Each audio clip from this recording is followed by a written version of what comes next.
രാഷ്ട്രീയമായി ഏറെ പ്രാധാന്യമുള്ള ഒരു തെരഞ്ഞെടുപ്പ് ഫലമാണ് പൊന്നാനി നിയോജക മണ്ഡലത്തിൽ സംഭവിച്ചിട്ടുള്ളത്. കഴിഞ്ഞ 20 വർഷമായി LDF, CPM തുടർച്ചയായി ജയിച്ചു വരുന്ന പൊന്നാനി നിയോജക മണ്ഡലത്തിൽ UDF അട്ടിമറി വിജയം സാധ്യമാക്കിയിരിക്കുന്നു. 14,280 വോട്ടിൻ്റെ ഭൂരിപക്ഷത്തിലാണ് UDFിലെ KP നൗഷാദ് അലി പൊന്നാനിയിൽ നിന്ന് വിജയം സാധ്യമാക്കിയിട്ടുള്ളത്.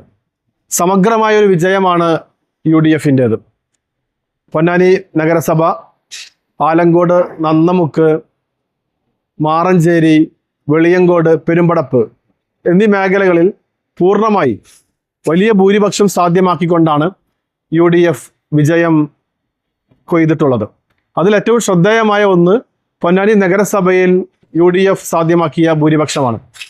1725 വോട്ടിൻ്റെ ഭൂരിപക്ഷമാണ് പൊന്നാനി നഗരസഭയിൽ UDF നേടിയിട്ടുള്ളത്.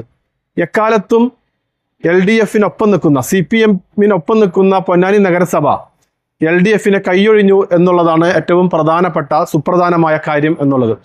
എത്ര വലിയ പ്രതിസന്ധിയിലും എത്ര വലിയ തരംഗത്തിലും LDFിനൊപ്പം നിൽക്കുന്ന തദ്ദേശ സ്വയംഭരണ മേഖലയാണ് പൊന്നാനി നഗരസഭ എന്നുള്ളത്. അവിടെ UDF വലിയ രീതിയിലുള്ള മുന്നേറ്റം സാധ്യമാക്കി എന്നുള്ളതാണ്. Bridal craft, the wedding mall, Pan Bazaar, Tirur. 1725 എന്ന് പറയുന്നത് ഒരുപക്ഷെ UDF പോലും പ്രതീക്ഷിക്കാത്ത ഒരു ലീഡാണ്. UDF പൊന്നാനി നഗരസഭയിൽ ലീഡ് നേടാനാകുമെന്ന് കരുതിയിരുന്നില്ല. LDFിൻ്റെ ലീഡ് കുറച്ചു കൊണ്ടുവരിക എന്ന ലക്ഷ്യം മാത്രമാണ് UDFിന് മുന്നിലുണ്ടായിരുന്നത്. 2021 തെരഞ്ഞെടുപ്പിൽ 9,000-ൽ പരം വോട്ടിൻ്റെ ഭൂരിപക്ഷമാണ് പൊന്നാനി നഗരസഭയിൽ നിന്ന് LDFിന് നൽകിയത്. ആ സ്ഥാനത്താണ് 1725 വോട്ടിൻ്റെ ലീഡ് മറിച്ച് UDF നേടിയിട്ടുള്ളത്. മറ്റു പഞ്ചായത്തുകളിലൊക്കെ UDF വലിയ തോതിലുള്ള വിജയം സാധ്യമാക്കി. വലിയൊരു അട്ടിമറി, ഒരു സമഗ്രമായ വിജയമാണ് UDF ഇത്തവണ നേടിയെടുത്തിട്ടുള്ളത്. അതിനപ്പുറത്ത് വലിയ തോതിലുള്ള അടിയൊഴുക്ക് ഇത്തവണത്തെ തെരഞ്ഞെടുപ്പ് ഫലത്തിൽ കാണാനാകും. CPMൻ്റെ ശക്തമായ കോട്ടകളിൽ വലിയ വിള്ളൽ നമുക്ക് പ്രകടമാണ്. CPM ഒരിക്കലും പിന്നിൽ പോകില്ല എന്ന് അവർ ഉറപ്പിച്ചിരുന്ന, അല്ലെങ്കിൽ UDF ഉറപ്പിച്ചിരുന്ന ഈഴുവത്തിരുത്തി മേഖലയിൽ ഏതാണ്ട് 500-ൽ താഴെ വോട്ടിൻ്റെ ഭൂരിപക്ഷം മാത്രമാണ് LDFിന് നേടാനായത്. സാധാരണഗതിയിൽ 4,000-ഉം 5,000-ഉം ഒക്കെ വോട്ടിൻ്റെ ഭൂരിപക്ഷം നേടുന്ന മേഖല കൂടിയാണ് ഈഴുവത്തിരുത്തി എന്നുള്ളത്. അവിടെയാണ് കേവലം 500-ൽ താഴെ വോട്ടിലേക്ക് LDF ചുരുങ്ങിയത്. 16 റൗണ്ടുള്ള വോട്ടിംഗ് മേഖലയിൽ വോട്ട് എണ്ണുന്ന 16 റൗണ്ടുകളിൽ ഒരു റൗണ്ടിൽ മാത്രമാണ് LDFിന് ഭൂരിപക്ഷം ലീഡ് നേടാനായത് എന്നതുകൂടി ശ്രദ്ധേയമായ കാര്യമാണ്. എല്ലാ മേഖലയിലും സമഗ്രമായ ഒരു ആധിപത്യം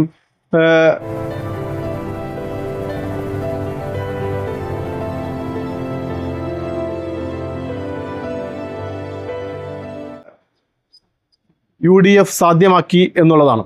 അതിനൊക്കെ അപ്പുറത്തുള്ള മറ്റൊരു സംഗതി, KP നൗഷാദ് അലി എന്ന് പറയുന്ന ഒരു സോഷ്യൽ എഞ്ചിനീയറുടെ മികവ് കൂടി ഇവിടെ പരിശോധിക്കപ്പെടേണ്ടതുണ്ട്. പൊന്നാനിക്കാരനല്ലാത്ത അരീക്കോട്ടുകാരനായ KP നൗഷാദ് അലി പൊന്നാനിയിൽ സാധ്യമാക്കിയ ഒരു സ്വാധീനത്തിൻ്റെ പ്രതിഫലനം ഈ തെരഞ്ഞെടുപ്പ് ഫലത്തിൽ നമുക്ക് കാണാനാകും. എല്ലാ മേഖലയിലും അദ്ദേഹം സാധ്യമാക്കിയ ഒരു ഇടപെടലിൻ്റെ പരിണിതി കൂടിയാണ് ഈ തെരഞ്ഞെടുപ്പ് ഫലമെന്ന് കാണാം. CPMനകത്ത് ഉണ്ടായിരുന്ന വിഭാഗീയത, സ്ഥാനാർത്ഥി നിർണയവുമായി ബന്ധപ്പെട്ട് CPMനകത്തുണ്ടായിരുന്ന പ്രശ്നങ്ങൾ വലിയ തോതിൽ തെരഞ്ഞെടുപ്പ് ഫലത്തെ ബാധിച്ചിട്ടുണ്ട് എന്ന് കാണാനാകും. തീരദേശ മേഖല CPMനെ LDFിനെ കൈവിടുന്നൊരു കാഴ്ച വളരെ പ്രകടമായി കണ്ടു എന്നുള്ളതാണ്. അതൊരു പക്ഷേ ഈ പറഞ്ഞ പോലെ അടിയൊഴുക്കിൻ്റെ ആക്കം കൂട്ടിയിട്ടുണ്ട്. എല്ലാ മേഖലയിലും ഈ രൂപത്തിലുള്ള അടിയൊഴുക്ക്, പ്രത്യേകിച്ച് ഈഴുവത്തിരുത്തി മേഖലയിൽ വലിയ തോതിലുള്ള അടിയൊഴുക്ക് ഉണ്ടായി എന്നുള്ളതാണ്. ഒരുപക്ഷെ CPM LDF പ്രതീക്ഷിക്കാത്ത അത്രയും കനത്തിലുള്ള ഒരു അടിയൊഴുക്ക് ഈ തെരഞ്ഞെടുപ്പ് ഫലത്തിൽ ഉണ്ടായി എന്ന് നമുക്ക് കാണാം. വരും ദിവസങ്ങളിൽ ഈ രൂപത്തിൽ ഈ വോട്ട് ചോർച്ച സംബന്ധിച്ചുള്ള രാഷ്ട്രീയമായ ചർച്ചകൾക്ക് പൊന്നാനി കളമൊരുങ്ങും എന്നുള്ളത് കൂടിയാണ് ഈ തെരഞ്ഞെടുപ്പ് ഫലം സൂചിപ്പിക്കുന്നത്. എന്തൊക്കെ തന്നെ ആയിരുന്നാലും കേരളത്തിൽ ആകമാനം പ്രകടമായ ഒരു UDF തരംഗത്തിനപ്പുറത്ത് 14,280 എന്ന് പറയുന്ന വലിയ ഭൂരിപക്ഷം UDF സാധ്യമാക്കിയത് പൊന്നാനിയിൽ ഇടത് കോട്ടയിലുണ്ടായിട്ടുള്ള അടിയൊഴുക്കും ഇടത് വോട്ടുകളിൽ ഉണ്ടായിട്ടുള്ള ചോർച്ചയുമാണ് എന്ന കാര്യത്തിൽ യാതൊരു തർക്കവും ഇല്ല. മാത്രമല്ല വരും ദിവസങ്ങളിൽ ഈ അടിയൊഴുക്ക് സംബന്ധിച്ച CPM-നകത്തുള്ള വിഭാഗീയത സംബന്ധിച്ചുള്ള വലിയ ചർച്ചകളും നടപടികളും അന്വേഷണങ്ങളും നമുക്ക് കാണാം. എന്തായിരുന്നാലും കഴിഞ്ഞ 20 വർഷത്തിന് ശേഷം പൊന്നാനി UDF-നൊപ്പം ചേരുകയാണ്. 14,280 എന്നത് ഈ പൊന്നാനിയിലെ UDF-ന്റെ തെരഞ്ഞെടുപ്പ് ചരിത്രത്തിലെ ഏറ്റവും വലിയ ഭൂരിപക്ഷം കൂടിയാണ്. അനവധിയായ ചർച്ചകൾക്കും തർക്കങ്ങൾക്കും പരിശോധനകൾക്കും വരും ദിവസങ്ങൾ കാരണമാകും.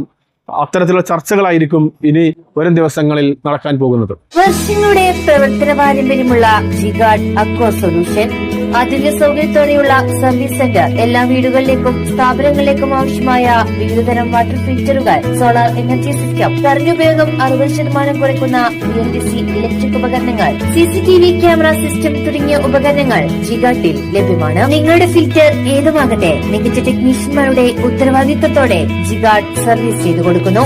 അലങ്കാന സമീപം CV റോഡ്, പൊന്നാനി.